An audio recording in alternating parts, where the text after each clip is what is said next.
One more video. I'm going to do a startup for you here too. So.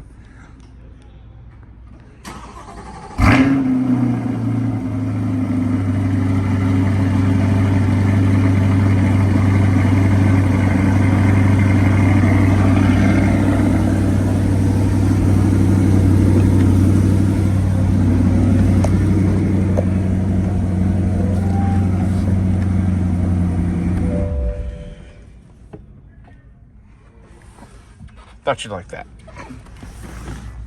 But this one does have the dual mode exhaust as well too, so you can actually change your exhaust modes based off of your driving mode. So it's a little bit louder when you're on track and sport, and it's quieter when you're not, you're touring or your normal drive modes. But anyway, call me if you have any questions. Thanks. Bye.